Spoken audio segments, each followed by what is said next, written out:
The 17th player was eliminated from Australian Survivor Brains v Brawn II in episode 19.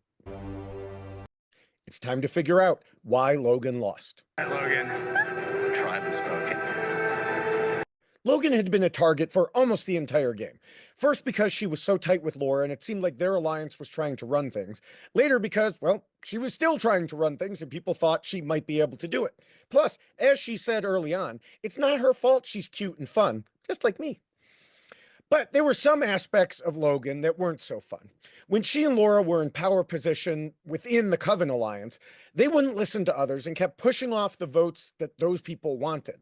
When she was later in a different alliance where she didn't have as much control, she complained that she was tired of being told, not right now, when she wanted to vote someone out, even getting upset with Laura herself about it at one point and apparently not seeing the irony at all.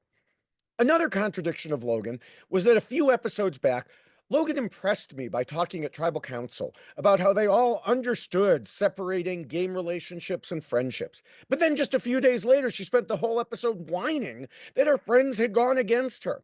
For many aspects of the game, when she thought she was on top, she had one view, and when she wasn't, she had a completely opposite outlook on the way things should be. Throughout the game, Logan worked both with AJ and against AJ, but she could never pull enough people together to actually get AJ out. She kept getting blocked because AJ had more people on his side and she didn't know how to flip them, in part because they were better at keeping their allegiances secret. Plus, as Kate said at one point, Logan was trying to take control, but there's too much drama with it. While Logan had been a target a few times over, she had managed to dodge it. Finally, enough reasons piled up to really pay attention to her. She was called a beast in challenges, and she did do well. Jeff Pittman of True Dork Times noted on Blue Sky that among modern-day Australian Survivor contestants, she's number 6 all-time in best finishes. Even without knowing the stats, other players saw, and they were worried. On top of that, she was trying to claim that the Karen vote was her plan, even whispering it to the jury after it happened. Considering it was AJ's plan, and he does things like that specifically to get credit, there was no way he'd let that stand. In pushing to get rid of her, he mentioned that, and also noted she was the biggest threat, had the most charisma, and was most likely to pull people together. It came down to a 4-4 tie. Before Tribal Council, she tried to convince the other side she was with them and they could split the vote, but nobody was going to fall for that. When the tie hit, the graduates were ready for it and held fast.